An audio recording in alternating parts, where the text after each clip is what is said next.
Hello everyone. Today we shall discuss about physiology of hair. Next. So mainly when we talk about our human ear, it is mainly divided into three parts: the outer ear, the middle ear, and the inner ear. The part which is normally visible to us is the outer ear, and it mainly consists of pinna, concha, and the auditory meatus.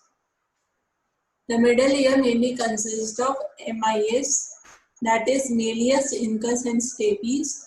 These are the three smallest bones of our body. Then we have the inner ear. Inner ear consists of cochlea, semicircular canals, utricle, and saccule. So when we talk about hearing, hearing means to be able to perceive sound और to be able to listen sound. तो hearing का मतलब क्या है? जब आप सुन पाते हो, जो भी आप सुन रहे हो, तो कान जो होता है वो हमारा मेन इसमें वर्क करता है और उसको हम तीन पार्ट में डिवाइड करते हैं: आउटर, मिडल और इनर. नेक्स्ट.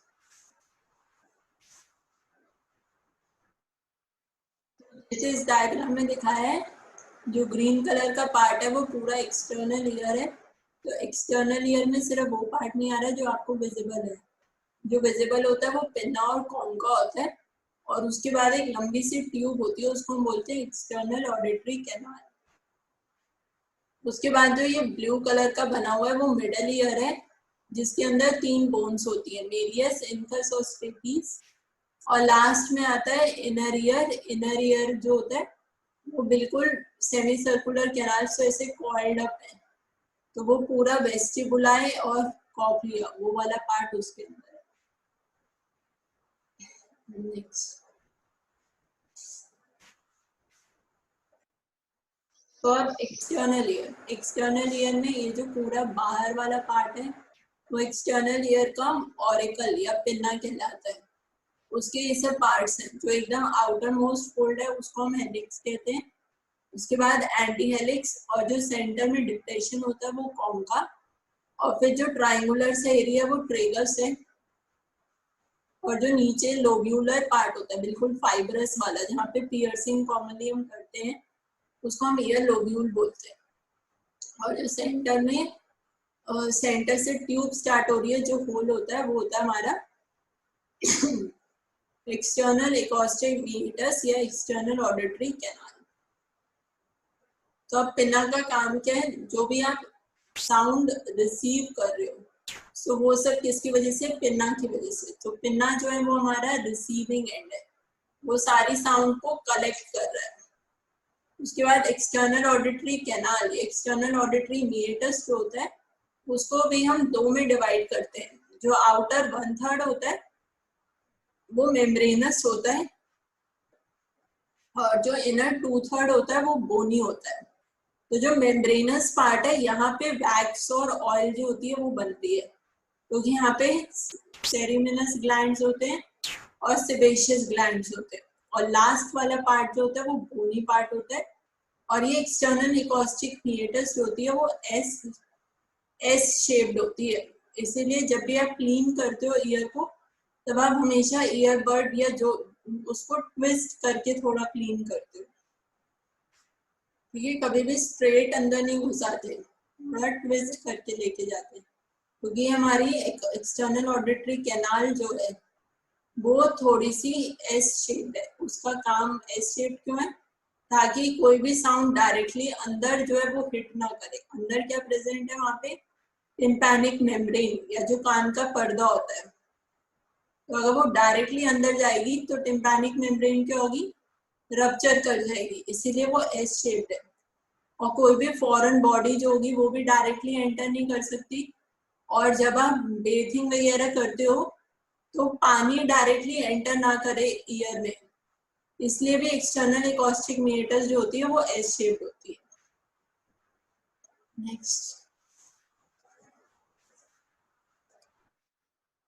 ये तो इसमें यही दिख रहा है कि एक्सटर्नल ऑडिटरी कैनाल से जो साउंड वेव्स है वो पहले कहाँ आ रही है, ऑरिकल में या पिन्ना में, और वहां पे आने के बाद वो कहाँ जा रही है, एक्सटर्नल ऑडिटरी कैनाल से फाइनली हिट कर रही है टिम्पैनिक मेम्ब्रेन पे।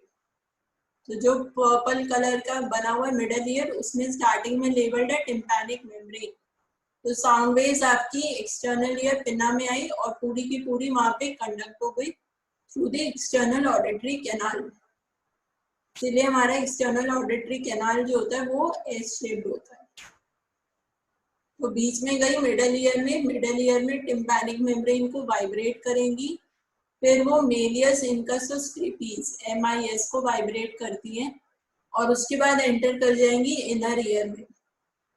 और इनर ईयर के बाद वहां से स्टार्ट होती है हमारी 8th नर्व, जो कि साउंड को ले जाएगा ऑडिटरी कॉर्टेक्स पे। अब ये सोच के बताओ फंक्शन ऑफ हियरिंग क्या है,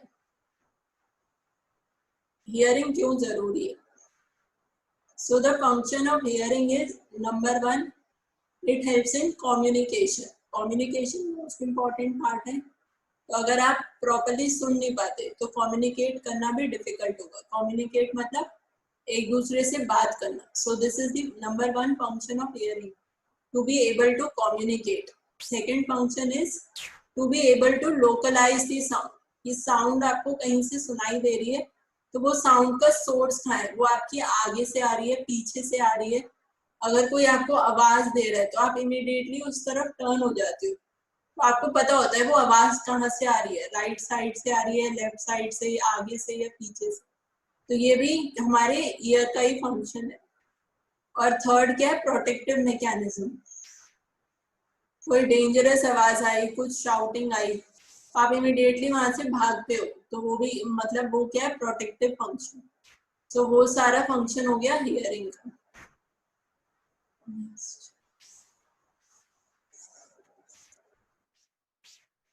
अब एक्सटर्नल ईयर के बाद हम आते हैं मिडल ईयर पे। तो साउंड जब कंडक्ट हो गई एक्सटर्नल ऑडिटरी कैनाल से और उसने वाइब्रेट किया टिम्पैनिक मेम्ब्रेन को, उसके बाद वो पहुंचती है मिडल ईयर में। मिडल ईयर में 3 बोन्स होती हैं, मेलियस, इनकस और स्टेपिस। अब जो ये मिडल ईयर है वो एक कमरे की तरह है।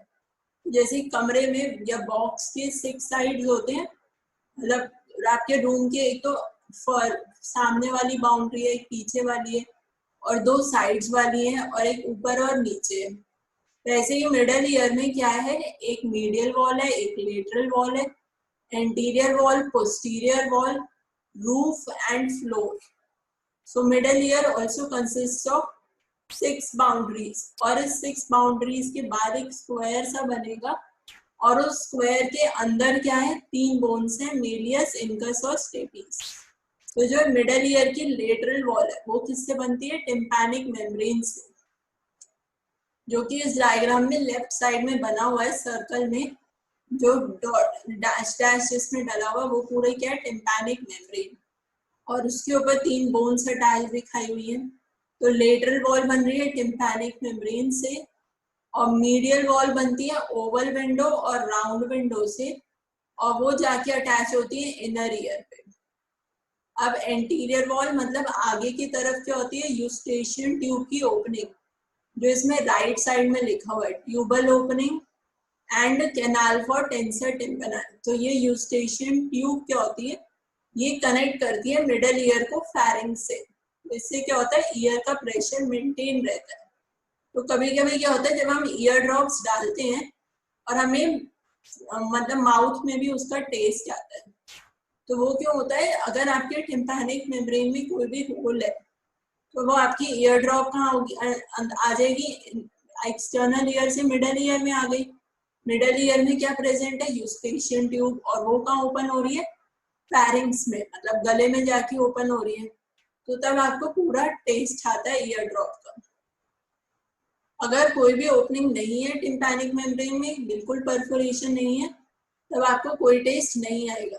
तो अब ये यूस्टेशियन ट्यूब करती क्या है, ईयर के प्रेशर को मेंटेन करती है। तो अगर कोल्ड या कफ होता है उस टाइम पे क्या होगा, यूस्टेशियन ट्यूब मतलब गले में बहुत ज्यादा कफ वगैरह है तो वहां पे ट्यूबल ओपनिंग क्या होती है, क्लोज हो जाती है। तो अब यूस्टेशियन ट्यूब अपना काम नहीं कर पाएगी और प्रेशर मेंटेन नहीं होगा। तो ये टिम्पैनिक मेम्ब्रेन जो होती है वो कान में अंदर की तरफ रिट्रैक्ट हो जाती है, इसलिए तब सुनने में भी डिफिकल्टी होती है जब कोल्ड या कफ होता है और बहुत ज्यादा डिस्कम्फर्ट प्रोड्यूस होता है। सो इन कोल्ड और कफ, whenever you have common cold or cough, at that time you have difficulty in hearing and you have an uneasiness because of the retraction of tympanic membrane inside the middle ear as the eustachian tube gets closed in the pharynx, so it is not able to maintain the pressure inside the middle ear.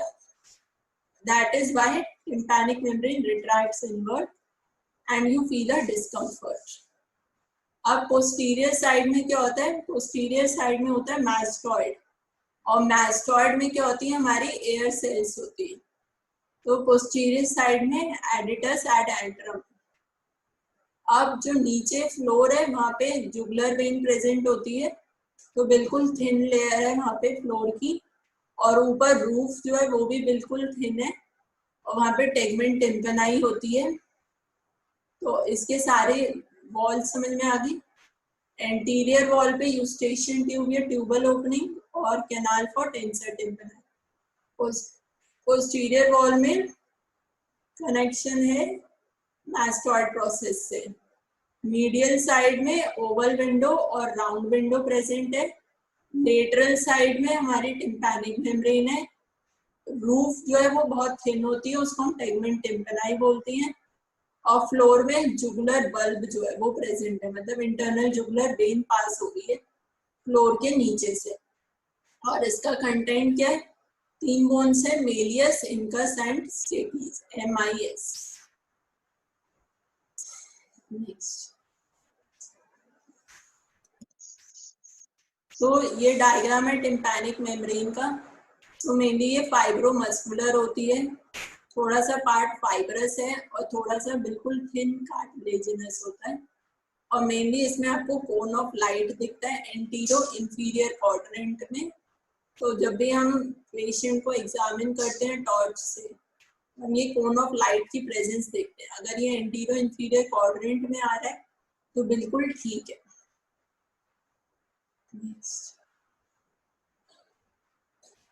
Next Méliès, incus और steppes, इनके parts important नहीं है, बस ये ध्यान रखना जो Méliès होती है वो बिल्कुल हैमर की तरह है, ठीक है? जैसे हथौड़ा होता है या हैमर होता है वैसी होती है मेलियस। इनकस जो है वो एनविल की तरह है, और स्टेपीज जो है वो हॉर्स के फुट प्लेट की तरह है, जैसे घोड़े की नीचे वाली फुट प्लेट होती है बिल्कुल वैसे होती है स्टेपीज। तो ये जो मेलियस है ये टिम्पैनिक मेम्ब्रेन पे अटैच होता है, फिर मेलियस के साथ इनकस अटैच होती है, इनकस से स्टेपीज जुड़ा होता है, और स्टेपीज का जो बेस होता है वो हमारा ओवल विंडो पे अटैच होता है। तो अगर टिम्पैनिक मेम्ब्रेन वाइब्रेट करेगी तो वो आगे प्रोसेस, आगे मेलियस को वाइब्रेट कर देगी, वो इनकस को, स्टेपीज को, और स्टेपीज फर्दर वाइब्रेट कर देगा ओवल विंडो को। नेक्स्ट,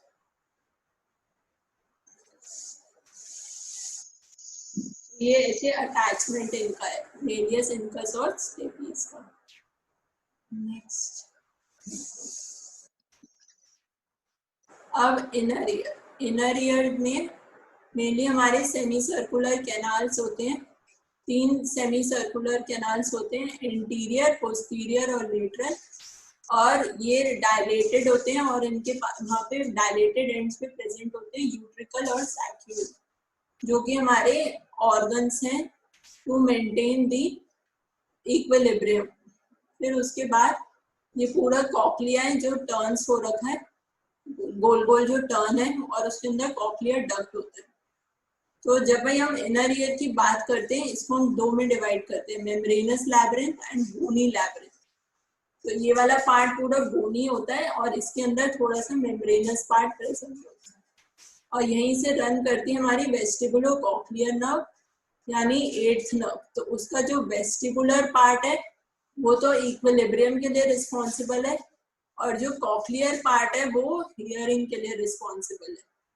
तो अगर वेस्टिबुलो कॉक्लियर नर्व में भी डैमेज है या इनर ईयर के सेमी सर्कुलर डक्ट्स में या फिर यूट्रिकल या सैक्यूल में, तो इस टाइम पे आपका जो बैलेंसिंग वाला फंक्शन है, इक्विलिब्रियम, वो भी अफेक्ट हो जाएगा। तो ये याद रखना, एट्थ नर्व यानी वेस्टिबुलो-कॉक्लियर नर्व, दो कंपोनेंट्स हैं, vestibular and cochlear. Vestibular is to maintain the equilibrium and the cochlear division is for hearing. Next. ये तो इसमें यही है कि ईयर ऑसिकल्स, आगे तुम्हें ईयर ड्रम दिख रहा है, वही टिम्पैनिक मेम्ब्रेन है, फिर एमआईएस है, और स्टेपीज जहाँ पे अटैच है वो ओवल विंडो है, और उसके नीचे क्या प्रेजेंट है, राउंड विंडो. तो ये पूरा पार्ट वेस्टिब्यूल है. अब इसके अंदर कैसे डिवीजन होता है वो आगे है, नेक्स्ट डायग्राम में है. और कॉक्लिया बिल्कुल टर्न्ड है, और नीचे क्लियरली दिख रहा है यूस्टेशियन ट्यूब. तो वो कहाँ ओपन हो रही है, मिडल ईयर में, और उसके बाद कहाँ ओपन होती है, फैरिंग्स में. अब ये जो कॉक्लिया के ऊपर नर्व टाइप का स्ट्रक्चर बना है, वो हमारे स्पाइरल गैंग्लियन है, जो कि अल्टीमेटली वहां से नर्व्स मिलके क्या बना देंगी, एट्थ नर्व.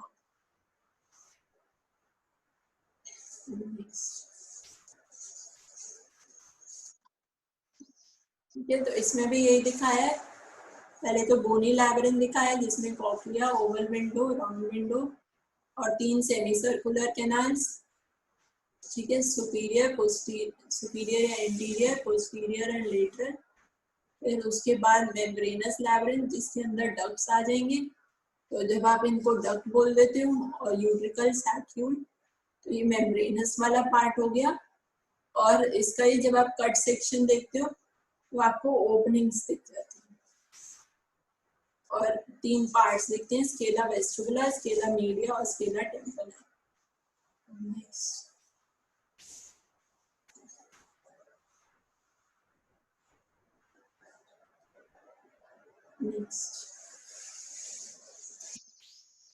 तो अब स्केला वेस्टिबुलर, स्केला मीडिया और स्केला टेम्परल. अब क्या हुआ, आपने कॉक्लिया को कट करा वर्टिकल सेक्शन, मतलब लंबा लंबा उसको बीच में से कट करा वर्टिकली. तो आप उसके अंदर 3 पार्ट्स देख सकते हो. स्केला वेस्टिबुलर जो ऊपर वाला पार्ट है, बीच वाला स्केला मीडिया, और नीचे जो है वो स्केला टेम्परल. अब क्या हो रहा है, जो हमारी ओवल विंडो होती है वो प्रेजेंट होती है स्केला वेस्टिबुलर पे. ठीक है, तो और वहां पे उसको क्लोज कौन करता है, स्टेपीज की फुट प्लेट. तो अब ये स्केला वेस्टिबुलर जो होती है वो सेपरेटेड होती है स्केला मीडिया से with the help of Reissner's membrane. और जो नीचे स्केला टिम्पनाई है, यहाँ पे हमारी लेटरल साइड में प्रेजेंट होती है राउंड विंडो, जो कि मिडल ईयर का ही पार्ट है. और राउंड विंडो कवर्ड होती है सेकेंडरी टिम्पैनिक मेम्ब्रेन से. अब ये स्केला टिम्पनाई सेपरेटेड है स्केला मीडिया से with the help of basilar membrane. तो नीचे बेसिलर मेम्ब्रेन है, ऊपर रीसनर्स मेम्ब्रेन है, और साइड में क्या बन है, स्ट्राया वैस्कुलरिस. तो ये बीच में जो ट्रायंगुलर एरिया बना तीनों मेम्ब्रेन के बीच में, ऊपर रीसनर्स, नीचे बेसिलर और साइड में स्ट्राया वैस्कुलरिस, इस पार्ट को हम बोलते हैं स्केला मीडिया. अब ये स्केला मीडिया के अंदर हमारी हेयर सेल्स प्रेजेंट है, inner hair cell and outer hair cell, और उनके ऊपर प्रेजेंट होती है टेक्टोरियल मेम्ब्रेन. तो जब ये हेयर सेल फाइनली स्टिमुलेट होगी, उसके बाद हमारी 8th नर्व स्टिमुलेट होगी, जो कि इंपल्स लेके जाएगी ऑडिटरी कॉर्टेक्स में. और ऑडिटरी कॉर्टेक्स कहाँ होता है, टेम्पोरल लोब में होता है. ठीक है, तो ये स्केला वेस्टिबुलर और स्केला टिम्पनाई में जो फ्लूइड होता है उसको हम पेरिलिम्फ बोलते हैं, और जो स्केला मीडिया में फ्लूइड होता है उसको हम एंडोलिम्फ कहते हैं.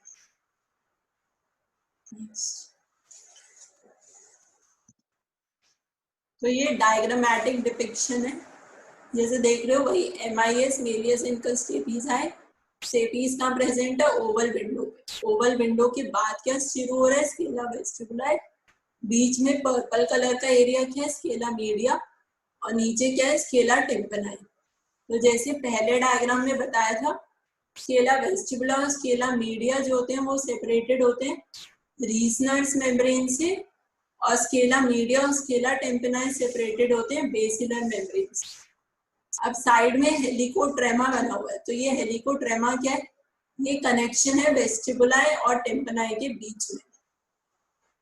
और स्केला वेस्टिबुला और स्केला टिम्पनाई के अंदर क्या है, पेरिलिम्फ, जिसका कॉम्पोजिशन जो है वो बिल्कुल एक्स्ट्रा सेलुलर फ्लूइड की तरह है। जैसे ईसीएफ में क्या होता है, सोडियम ज्यादा होता है, वैसे ही पेरिलिम्फ में सोडियम ज्यादा होगा। बीच में जो स्केला मीडिया है, इसके अंदर हमारा मेन ऑर्गन ऑफ कॉर्टाई है, जो फाइनली साउंड को कंडक्ट करेगा आगे। उस स्केला मीडिया के अंदर क्या है, एंडोलिम्फ। और ये एंडोलिम्फ कैसा होता है, बिल्कुल इंट्रासेलुलर फ्लूइड की तरह, और इसमें पोटेशियम ज्यादा होता है और सोडियम कम होता है। अब नीचे क्या बना है, एक्वेडक्ट ऑफ कॉक्लिया। तो स्केला टिम्पनाई जो होता है वो सीएसएफ के साथ कम्युनिकेट करता है। सीएसएफ मतलब cerebrospinal fluid, with the help of aqueduct of cochlea. तो ये बिल्कुल डायग्रामेटिक डिपिक्शन है। नेक्स्ट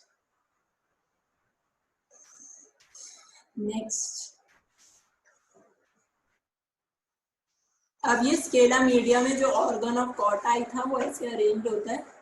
तो इसका डायग्राम कभी कभी बनाने को आ जाता है, draw the diagram of organ of Corti. तो नीचे क्या है, बेसिलर मेम्ब्रेन, सबसे ऊपर टेक्टोरियल मेम्ब्रेन, फिर आपको दो हेयर सेल्स दिख रही हैं, इनर हेयर सेल और outer hair cell. Inner hair cell सिर्फ एक रो में अरेंज्ड है, आउटर हेयर सेल की मल्टीपल रोज है। इनर हेयर सेल जो होती है वो फ्लास्क शेप होती है, आउटर हेयर सेल सिलेंड्रिकल है। Inner hair cell about 3500 to 4000 होती है, आउटर हेयर सेल लगभग 20,000 है। फिर डिफरेंस याद रखना, इनर हेयर सेल एक रो में, outer hair cell multiple rows. Inner hair cell roughly about 3500 to 4000 in number, outer hair cell 20,000 in number. Inner hair cell flask shaped, outer hair cell cylindrical shaped. Then the inner hair cell main function is to conduct the sound further by vibrating the tectorial membrane, and the outer hair cell main function is that it modulates the function of inner hair cell. Because inner hair cell पे ज्यादा efferent fibre आते हैं, मतलब जो 8th nerve के efferent fibre है वो ज्यादा इनर हेयर सेल पे आएंगे, और जो ईफरेंट फाइबर है जो इम्पल्स लेकर आ रहे हैं वो आउटर हेयर सेल पे ज्यादा आते हैं। अब इन दोनों के बीच में क्या प्रेजेंट है, टनल ऑफ कॉर्टाई, और साथ में बहुत सारी सपोर्टिंग सेल्स हैं like Deiters cells and Hensen cells. Next अब ऑडिटरी पाथवे, कैसे कैसे कंडक्शन हो रही है। Talk about the peripheral pathway, वो पूरा वही है जो अभी तक डिस्कस करा, मतलब जो पिन्ना है वो रिसीव कर रहा है साउंड, फिर एक्सटर्नल ऑडिटरी कैनाल वो लेके जा रहा है टिम्पैनिक मेम्ब्रेन पे, टिम्पैनिक मेम्ब्रेन वाइब्रेट हुई, फिर मीडियस इनका स्टेपीज वाइब्रेट होंगे, फिर स्टेपीज की फुट प्लेट वहां से जाएगा ओवल विंडो पे, ओवल विंडो पे गया, उसके बाद स्केला वेस्टिबुलाई, फिर हेलिकोट्रेमा से स्केला टिम्पनाई, फिर स्केला टिम्पनाई के ऊपर क्या है, बेसिलर मेम्ब्रेन, वो वाइब्रेट हुई, तो इम्पल्स कहाँ पहुंच गई, स्केला मीडिया में। स्केला मीडिया में जैसी पहुंची तो वो ऑर्गन ऑफ कॉर्टाई को वाइब्रेट करेगा, उसमें भी मेनली इनर हेयर सेल को। जैसे इनर हेयर सेल वाइब्रेट हुए तो उनके ऊपर जो सीलिया वो वाइब्रेट होंगे, जिसकी वजह से उसके ऊपर क्या प्रेजेंट है, टेक्टोरियल मेम्ब्रेन, तो वो वाइब्रेट कर जाएगी। अब यहाँ से स्टार्ट होते हैं हमारे सेंट्रल पाथवे, वहां से मतलब जैसे इनर हेयर सेल ने टेक्टोरियल मेम्ब्रेन को मूव करा तो इम्पल्स पहुंचती है फर्स्ट ऑर्डर न्यूरॉन्स में, जो कि होते हैं स्पाइरल गैंग्लियन। अब ये पार्ट होते हैं हमारे 8th नर्व का। तो auditory pathway, central auditory pathway में first component, first order neuron जो है वो ई वाला मतलब 8th नर्व। तो जब इनर हेयर सेल वाइब्रेट हुई तो 8th नर्व में गया, फिर वहां से सी में जाता है। सी क्या है, cochlear nucleus in the medulla. Cochlear nucleus में आने के बाद ओ पे जाता है, ओ मतलब सुपीरियर ओलिवरी न्यूक्लियस, ये हमारे पॉन्स में होता है। इसके बाद मेजॉरिटी ऑफ फाइबर्स जो होते हैं वो क्रॉस कर जाते हैं, कुछ कुछ नहीं क्रॉस करते। तो जो क्रॉसिंग होती है फाइबर की, वो वहां पे एक स्पेशल बॉडी बनाती है, उसको हम बोलते हैं ट्रेपेजॉइड बॉडी। फिर उसके बाद फाइबर्स आगे जाते हैं लेटरल लेमिनिस्कस में, फिर आगे इंफीरियर कॉलिकुलस में जो आई पार्ट है, फिर उसके बाद एम मीडियल जेनिकुलेट बॉडी, ये हमारी मिड ब्रेन में होती है, और फाइनली यहाँ से एंटर कर जाएगा ए यानी ऑडिटरी कॉर्टेक्स। तो ये पूरा ऑडिटरी पाथवे है। इकोलिमा, ECOLIMA, eighth nerve cochlear nucleus in the medulla, फिर ओ से है सुपीरियर ओलिवरी न्यूक्लियस, एल से लेटरल लेमिनिस्कस, आई से इंफीरियर कॉलिकुलस, एम से मीडियल जेनिकुलेट बॉडी, ए से है ऑडिटरी कॉर्टेक्स। ठीक है, तो ये पाथवे ऐसे याद रखना। नेक्स्ट, तो डायग्राम में यही दिखाया है। नीचे तो बाइपोलर सेल्स हैं जो स्पाइरल गैंग्लियन में, यहाँ से फर्स्ट ऑर्डर न्यूरॉन स्टार्ट हुए, फिर वो कॉक्लियर डिवीजन में पूरा रन कर रहे हैं, फिर वो कॉक्लियर न्यूक्लियस में रिले करते हैं, वहां से सेकेंड ऑर्डर स्टार्ट होता है, तो वेंट्रल कॉक्लियर न्यूक्लियस या डोर्सल कॉक्लियर न्यूक्लियस, फिर वो क्रॉस हो जाएंगे, बीच में जाएंगे ट्रेपेजॉइड बॉडी में, तो यहाँ पे सेकेंड ऑर्डर खत्म हुआ, और यहाँ से जो लेटरल लेमिनिस्कस है, इसमें थर्ड ऑर्डर न्यूरॉन्स हैं, वो आगे गए, fourth order neurons inferior colliculus, ठीक है, आई जो आ गया, फिर एम से मीडियल जेनिकुलेट बॉडी, यहाँ पे फिफ्थ ऑर्डर न्यूरॉन्स है इससे पहले, और मीडियल जेनिकुलेट बॉडी के बाद auditory radiations and auditory cortex. Next, तो ये ऑडिटरी कॉर्टेक्स और ऑडिटरी एसोसिएशन एरिया कहाँ प्रेजेंट है? ये है टेम्पोरल लोब में, एरिया नंबर 41 एंड 42। तो ये हमारा डिस्क्रिमिनेट करता है साउंड के पैटर्न्स वगैरह को, और हाई फ्रीक्वेंसी साउंड को और लो फ्रीक्वेंसी साउंड। नेक्स्ट, अब इसमें सिर्फ ये बताया है कि जो MIS है उनका काम क्या है? उनका काम है एम्प्लीफिकेशन ऑफ साउंड वेव्स। और वो क्यों हो रहा है एम्प्लीफिकेशन? क्योंकि अब एयर, पहले तो एयर प्रेजेंट है इनर ईयर में भी और मिडल ईयर में भी, मतलब आउटर ईयर में और मिडल ईयर में एयर प्रेजेंट है, और इनर ईयर में क्या है? फ्लूइड है। तो अब साउंड को कहाँ ट्रैवल करना है? एयर से फ्लूइड में। तो कभी आपने भी ट्राई करा होगा, अगर पानी के अंदर होते हो आप और बाहर से कोई आवाज देता है तो सुनाई नहीं देता, तो ये स्विमर्स वगैरह ने एक्सपीरियंस करा होगा। ठीक है, सो whenever you produce sound in air, you cannot hear it inside water. तो अब आपको स्पीड ऑफ साउंड क्या होती है? बढ़ानी होती है, क्योंकि स्पीड ऑफ साउंड एयर में तो 330 मीटर्स पर सेकेंड है और वाटर में 1500 मीटर पर सेकेंड। तो इसलिए हम साउंड को एम्पलीफाई करते हैं, ताकि जब वो मिडल ईयर से इनर ईयर में जाए तो वो डैम्प ना हो जाए। ये एम्पलीफिकेशन किसकी वजह से हो रही है? एक तो टिम्पैनिक मेम्ब्रेन की वजह से, क्योंकि उसका सरफेस एरिया ज्यादा है।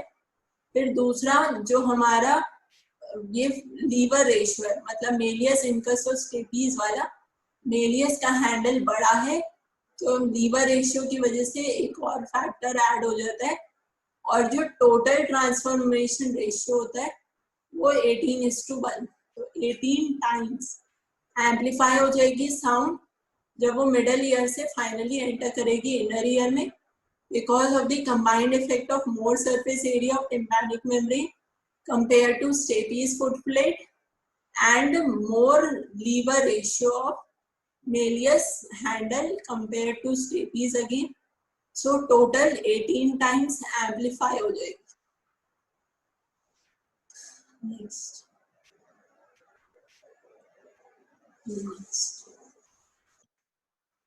तो नॉर्मली साउंड की फ्रीक्वेंसी क्या क्या है? तो जो साउंड की फ्रीक्वेंसी है जब आप विस्पर करते हो, अगर कान में फुसफुसाते हो, तब तो 30 डेसिबल्स है। नॉर्मल कन्वर्सेशन, जब हम नॉर्मली बात कर रहे हैं तो 60 डेसिबल्स, और जब आप रॉक म्यूजिक चलाते हो उस टाइम पे 90 डेसिबल्स, और जब आप बहुत तेज म्यूजिक चला रहे हो और जो कान में बहुत ज्यादा डिस्कम्फर्ट प्रोड्यूस कर रहा है वो 120 डेसिबल्स होता है, और 140 डेसिबल्स पे पेन स्टार्ट हो जाता है। तो ये हमारी नॉर्मल कन्वर्सेशन जो होती है वो 60 डेसिबल्स पे होती है, और हम साउंड सुन सकते हैं in the range of 20 to 20,000 hertz. तो अगर साउंड की फ्रीक्वेंसी 20 हर्ट्ज से कम है तब भी नहीं सुन सकते, और अगर 20,000 हर्ट्ज से ज्यादा है तब भी नहीं सुन सकते। तो आप 20 to 20,000 हर्ट्ज में सुन सकते हो इजीली नॉर्मल पर्सन, और जो हमारी नॉर्मल कन्वर्सेशन होती है वो 60 डेसिबल्स पे होती है। नेक्स्ट,